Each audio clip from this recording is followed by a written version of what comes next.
in its ability to completely and utterly destroy a nation who is subjected to its perversion.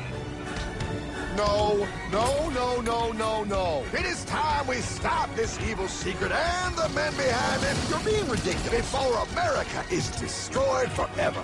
Believe it, Pop. No, no, no, no, no. I just want my dog back. Damn it. That's it. I give up. Let them live in chains. No, Hardman. The tree of liberty must be refreshed from time to time with the blood of patriots and tyrants. Thomas Jefferson? Mr. President, how do I get him to understand? As we did, son, remain vigilant. Too many have hidden the truth, and the light of our liberty dims with every passing day. Quickly, take my horse. Show him. Wait, show me what? Where are we going? Stallion of Liberty! Ride hard the hoary wind! Oh, where are we? Battle of Waterloo! Hold on, we gotta get through! A money machine! There it is! Hey, is that the same people? Rich banker men from Germany flying under the banner of the Red Shield. They finance both sides of the war. We must hurry! That's him, the Red Shield courier! Shoot him! No, I'm not shooting anyone. Damn it, Pop! What? He beat everyone back with the news of the war and told England that Napoleon won. The Red Shield bankers in London pretended that England was doomed and started selling their English stocks. The English went into a selling frenzy to get rid of worthless English money. But the English won, right? Of course they won, but it was a trick by Red Shield. They waited until the stocks plummeted to pennies and then bought England back for nearly nothing. What? They did that? How? When the English leaders found out, they had no choice but to give themselves over to the Red Shield. Their money was gone, and they were slaves to the Red Shield war debt. Since that time, the English have been paying their national taxes directly to the Red Shield private bankers. The people have no idea. But the bankers bragged about what they did to us, laughing at us all the way to the bank. Why, it's the best business I've ever done. If I can control a nation's wealth, I care not who makes its laws. Oh, is this what Jefferson wanted to show me? No, Pyle. Look. They're in America, too? The Red Shield banks are here, Pyle.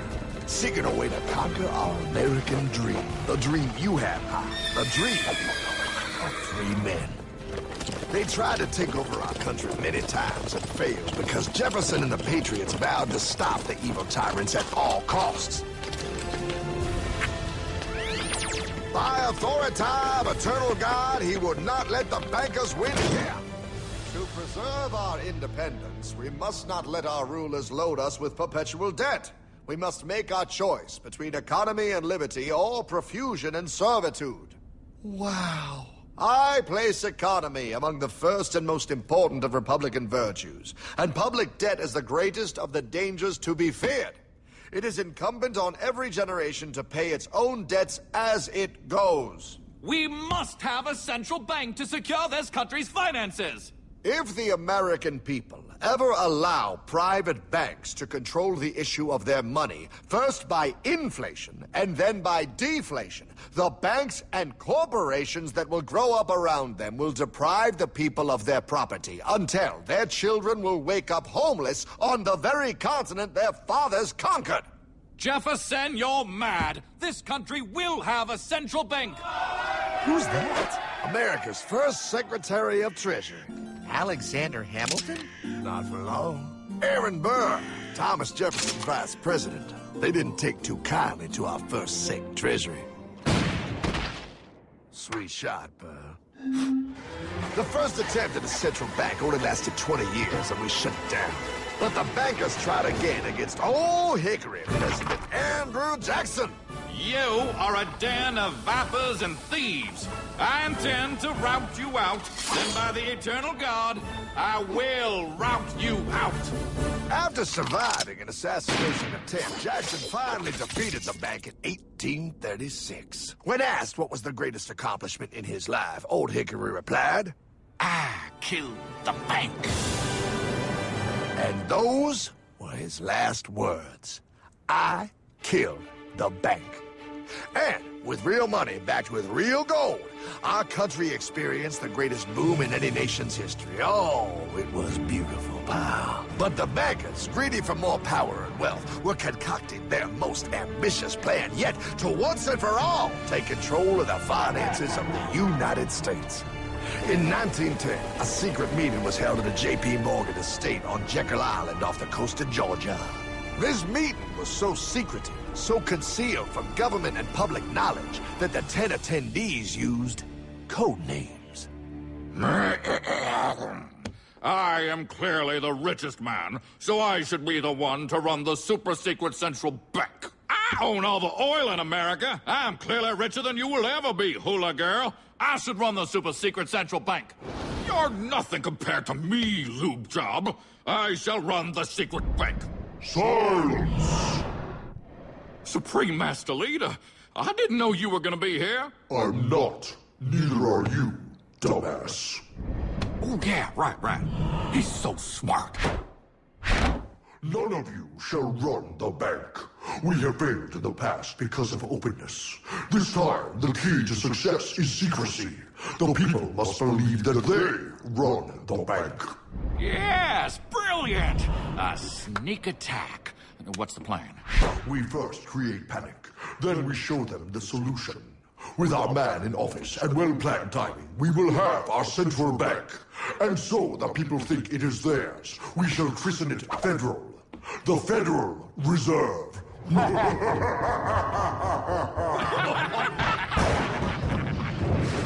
They struck on December 23rd, 1913. When most of our Congress were at home eating fruitcake, these bastards, I mean bankers, presented their treasonous act to their newly elected accomplice, Woodrow Wilson, who had fortuitously already agreed to sign it before he was even elected. Wait, the IRS? I thought we always had the IRS. No, pal. They did this to us too. The Fed now has the exclusive power to print America's money. They loan this money to our banks and our government at interest, putting immediate debt on our own money, printing more and more, so each dollar they print becomes worth less than the one before.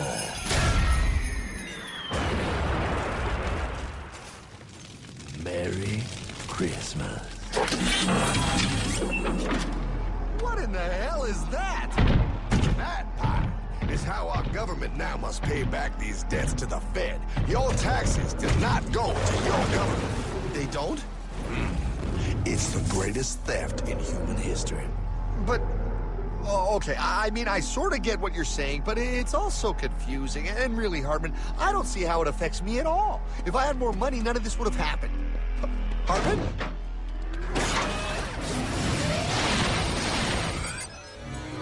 1955? Wow, what are we doing here? Oh, a little bit of shopping. Here, hold this.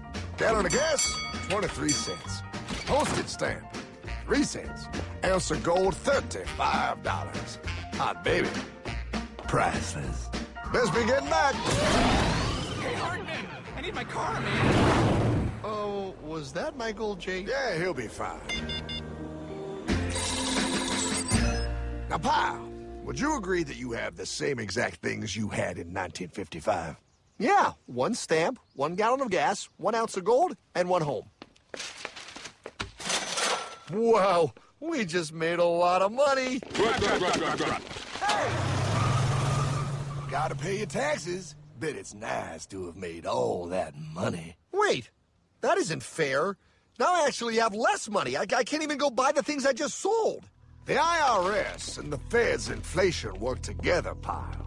They aren't just taxing gain, they are taxing their inflation.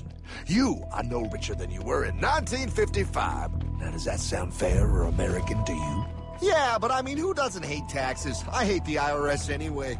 Pal, the higher they make the inflation, the more your money they take. It's thievery. You're not paying taxes on any more. You are paying taxes on the same, and now you have less. They take our property away right in front of our eyes, just like Thomas Jefferson said they would. What's that? Oh, they found us. Quick, my sword. What sword? We packing machine! I'll condemn you to die, damn it! Die! Pile! The Nike bogey on my nine! Take him at his knees!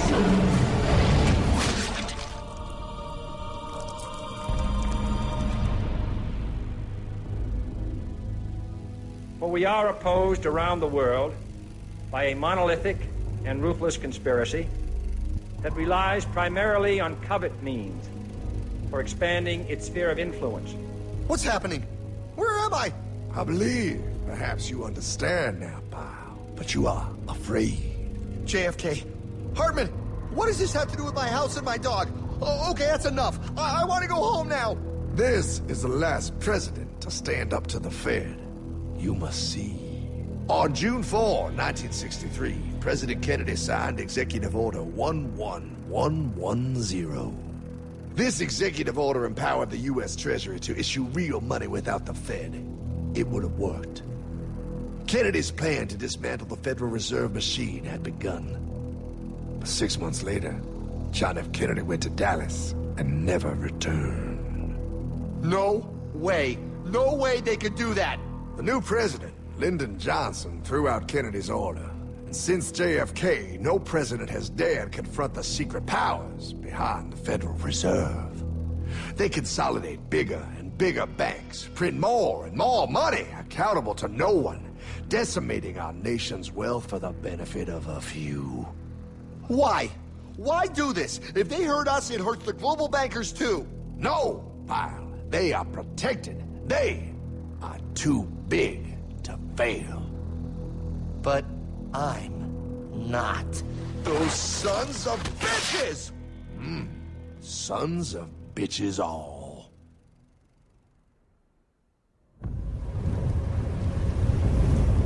The day was cold. The wind sharp and strong. But we were determined. The bankers and their parasites had us vastly outnumbered, but their hubris made them weak. Not like us. Not like this band of immortals we have assembled. We have come to take back our... Hardman? Is that... My dog. Oh, Then the inevitable. The Money Kings could ignore us no longer. They sent an emissary, a cog in their machine of greed to bring about our submission. Hank Paulson. Hardman, this is blasphemy. We own the corners of the earth. It is futile to challenge us. Oh, I've seen that look before. That of a predator taking in the scent of its prey. Bold, fearless. The look of a free man. You have come far, Hardman. Farther than most. Be smart now. Join us. We will bring you money, power, everything you want. You can be one of us. If you will kneel.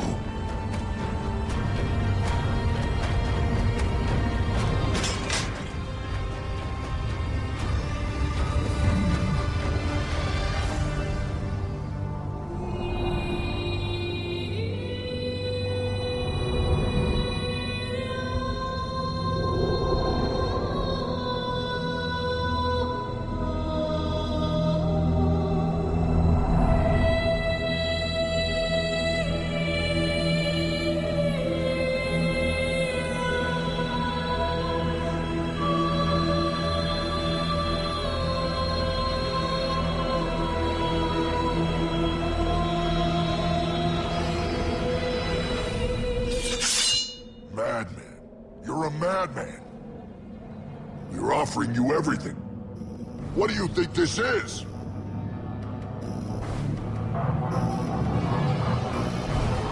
This is America!